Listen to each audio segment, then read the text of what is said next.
Indie Zombie Games. Hey everybody, it's Indie Zombie Let's Play. I'm Jordan. Welcome back to Zombie Adventures Part 3. Let's continue back from where we left off. What? What happened?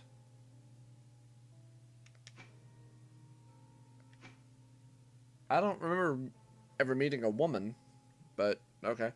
I'm Jenny. Right. I had just gone into the town that was underneath the underpass, and I decided to save and kind of bugger off for the night. All right.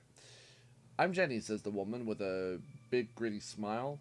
I really have to get to Lancaster by tomorrow to be with my boyfriend.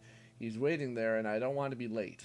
I know of a mine not far from here with big diamonds in it.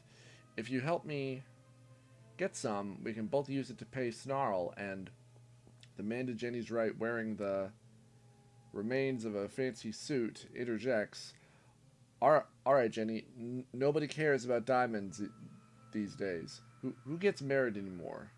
Listen, stranger, I'm Jose the merchant, and I already paid Snarl for the toll, but I need a bodyguard to take me to Lancaster Market. You agree to see me there, and I'll pay you, and I'll pay your way as well. It's a hell of a lot easier than searching for diamonds in a mine. Hey, dude, says the other man at the fire. I got a stash of good stuff back in my camp. Really good stuff, high quality and all that. Zombies broke in though, so you got to help me get it back.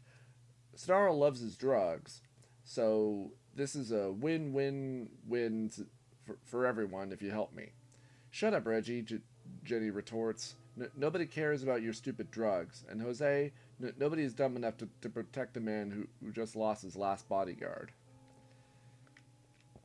You are a little overwhelmed by the trio as they all attempt to get you to pick them to pay this Snarl person some kind of toll. Okay, you say, and the three shut up immediately. Explain to me what is going on here. Who is Snarl and why must I pay him? As expected, they trip over each other in an attempt to sound better than the others. Snarl is the one who runs this place, says Jenny. He makes everyone pay a toll. He loves drugs. He loves drugs, mumbles Reggie. You don't want to end up like these buggers. I already have a payment ready. You just have to protect me, jeers Jose. You carefully weigh each option, then pick one of them. Jenny the girlfriend, Jose the merchant, Reggie the drug addict. Well, either option sounds pretty stupid and suicidal. I've only got like 2 bullets. Let's try Jose the merchant. That's kind of what I'm leaning towards. And I know I can't save right now either, which kind of sucks. I wish the game would give you, more options to be able to save. Alright, let's go with Jose the merchant. You make your way to the metal hut within the underpass town. The first thing you notice is a man perched atop a throne made from the leather interior of cars. 5 skulls line a shelf above the throne, all of them with varying degrees of damage. Whole seats ripped from dozens of cars have been placed in a semicircle facing the throne. About 20 men occupy most of the seats, and all of them turn to watch you come. With his head resting on his fist, the man on the throne leans forward and carefully inspects you from across the room. You do the same, noticing that he has quite the get-up. Animal furs cover most of his body, and what looks like a general's outfit lies beneath the robes. He is handsome and gives off the appearance of a charming person. Jose, I see you found a new fool to follow you, he shouts. Come forward with your offering. Snarl, my dear friend, begins Jose. I have for you something nobody has ever offered you before. Snarl raises a skeptical eyebrow in response and leans back in his chair while Jose continues. With all the work you do running this place, I doubt there is much time for humor. Today I will offer you a joke. I don't have much with me to trade at the Lancaster market, and I'm sure you have plenty of everything. I plan on selling already anyway. Snarl at first glares at Jose as if he wishes to kill the merchant, but in an instant the look is replaced by one of calm curiosity. Continue, Jose. Let us hear your joke. Excited to have gotten this far without rejection, Jose says, a rabbi, a priest, and a zombie walk into a bar. The bartender says, what is this? Some kind of a... Snarl pulls out a revolver and shoots Jose in the face. Pieces of Jose's head splatter across the room. You are frozen in shock when Snarl turns to talk to you. I accept Jose's payment. Since he isn't here any longer to accept, you can take it instead. When you get to Lancaster Market, be sure to tell the people there what you saw today. This wasn't the first time Jose tried to scam his way out of a payment. Yeah, that was all relatively incredibly stupid. Oh well. Snarl waves you away, and two of the men leave their seats to escort you out of the hut. Reggie and Jenny stare jealously after you exit the hut. Since you haven't slept since the bus, you decide to pick a semi-uncomfortable corner of the underpass to sleep before asking a guard for directions to Lancaster. Refreshed from as good a sleep as you can expect in the apocalypse, you head over to the gates where you entered the night before. As you look for the guard standing atop the lawn chair, you realize something is wrong. He's not at his post. Worried, you scan the area for signs of any of Snarl's guards. Not a single person, let alone any guards. Seems to be at the... What? Not a single person, let alone any guards. Seems... Oh, okay, that was a continued sentence. Seems to be at the mini fire bells and lintos around you. You run to the center of the underpass and into Snarl's metal hut. Nobody. Hello? You scream at the top of your lungs, but nobody answers. Very confused, you head to the front gate and stand on one of the chairs posted next to it. You're shocked to see the bus that you woke up in driving down the highway ramp and towards the underpass. Straining, you cannot make out any of the faces in the bus. As the large vehicle approaches, you can just barely see the bus driver. He is short but muscular, with a large black beard beneath a bald but suntanned head, and unlit cigar bounces up and down in his mouth while he yells something to the passengers. The bus doesn't slow down, and instead it appears to speed up as it approaches the gate. As the bus crashes into you and sends you flying into the metal hut, you awaken from a terrible nightmare. Okay. Sweating and breathing erratically, you sit... This is a little hard to read. You sit up startled from the dream. Despite it not being real, your image of the bus driver stays vividly etched in your memory. When you get to Lancaster Market, his is the face you will be searching for. If only the nightmare had revealed more information, but you have hope that your memories will return in time. This time, the guard at present, when you walk up to the gate, heading off to Lancaster already, he says, despite not even turning around to check who you are. Yes, I am, you respond to the back of the man's head. The guard doesn't even wait for you to finish your sentence before he begins opening the gate. As you pass, he jeers, "We have a pool for who won't return to the camp by next month. I got a lot of money riding against you, so if you die, just remember it's for a good cause, okay?" As the gate shut, yeah, that's a bit of a misspelling there, I'm sure. As the gate shut, you stare the guard down. I don't know where I'm going. Can you point me to the right direction? For the first time since your exchange, he makes the effort to look at you and says, "Wait, are you serious?" "I'm a winner for sure. Honestly, it isn't difficult. there are markers with white paint marking the path. Once you get to the bridge, once you get to the bridge downriver, you'll see the market from there. Alright. Head for sounds of river, follow the white markers. Let's follow the white markers, unless he was lying. Your path is simple and easy by following the white markers. They occur every 20 yards or so in a snaking pattern. Through rolling hills and short grass with scattered pine trees dotting the landscape, you can see the bridge in the distance.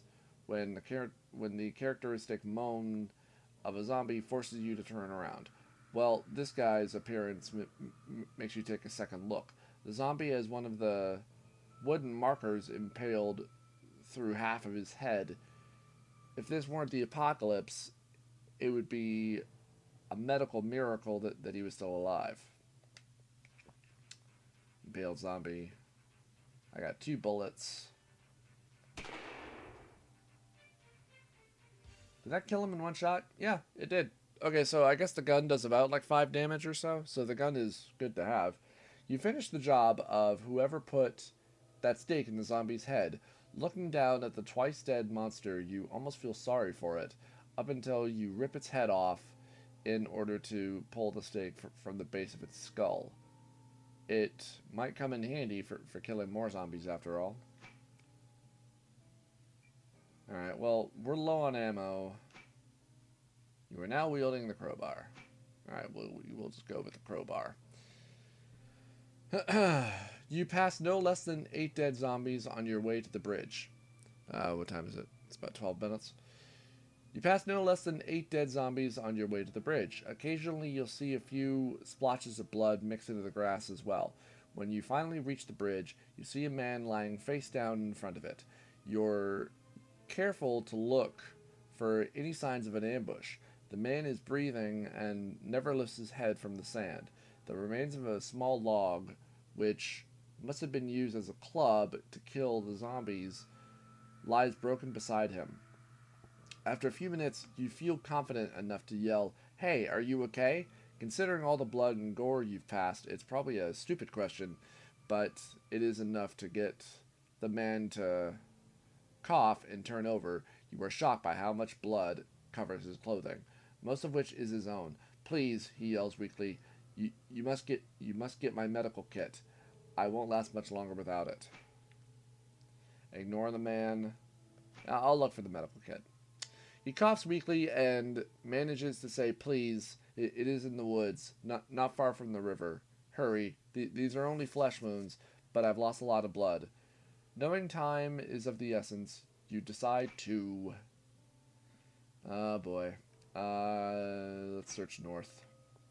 You quickly search this section of the forest, but come up empty. Come up empty-handed. To make matters worse, a hungry wolf has decided to make you his dinner. Oh wow, he's tough. Okay, so looks like the crowbar does about 3 damage. You missed. You missed. We both missed. Got him. Wow, he did like 15 damage to me. Both missed. Okay, got him.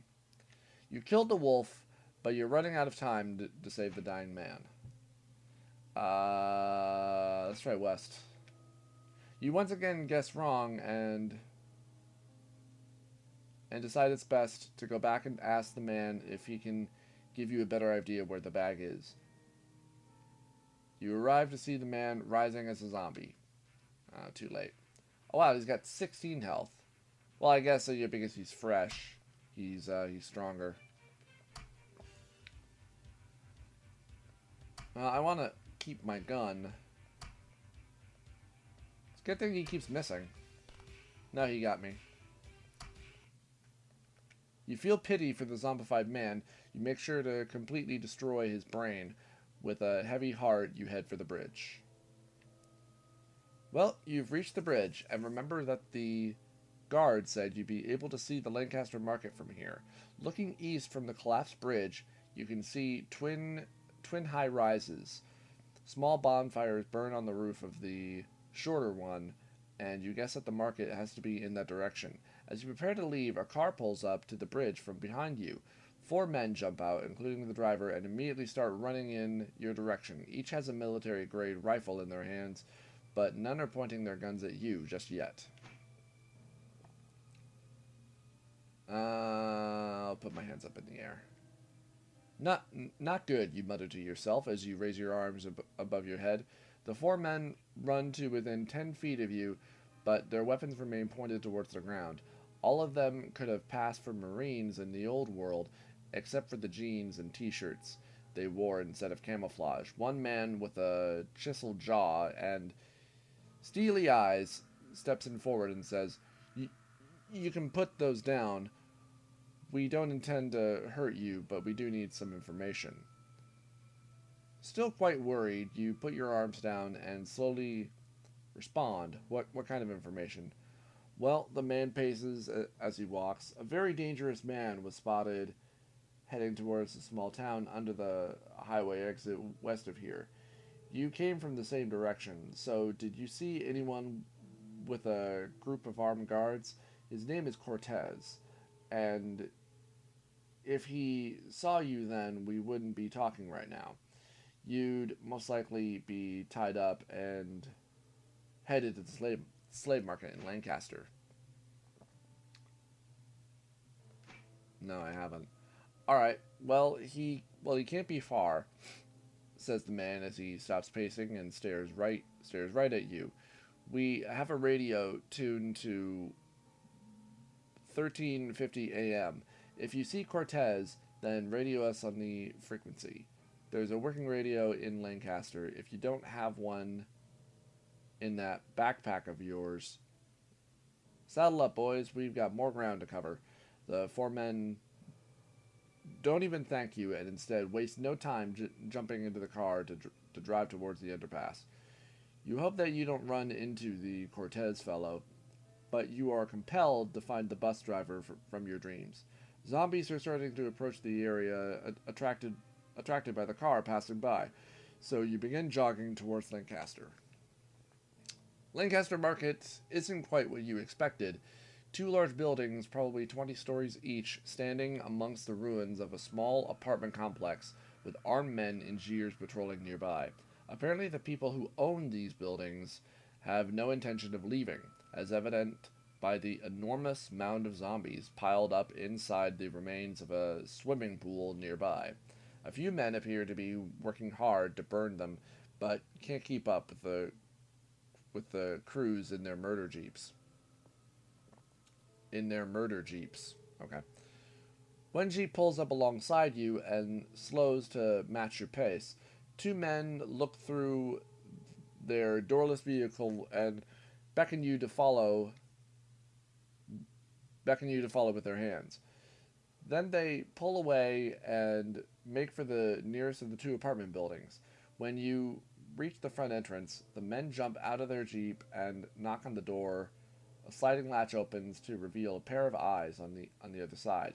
The eyes look over the jeep's crew and you before unlocking the door. It's been just about 20 minutes. We'll keep going. You're in the main lobby of the Golden Apartments Building B. It is filled with couches occupied by traders and their bodyguards.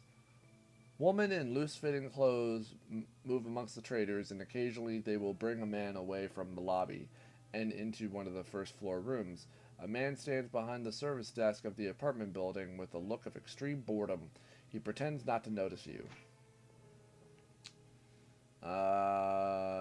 Let's talk to the front desk man. Yes, says the bored hotel manager, without looking up from his Train Modeler magazine. What do you want? Ask what this place is. Ask about the bus driver. Inquire about a room. Let's ask about the bus driver. You describe the bus driver that you saw in your dreams to the man, despite the fact that he appears to be completely ignoring you. When you finish, he continues reading, but responds to your inquiry with, "You do realize that dozens of people walk in here every day, and I do everything I can to ignore them. I'm not a person who's able or willing to help you find someone. Good luck. Alright, well thanks, asshole. Inquire about a room. He waits a few seconds after you ask before looking up and saying, "Oh, you're still here? I was hoping you walked away. Rooms are expensive because they are safe and the entertainment is excellent. I'm assuming you can't afford it, but we can charge a day's supply of food and water per room. If you can't pay the normal way, then you'll have to settle for entertaining one of the traders or their bodyguard in exchange for a roof over your head."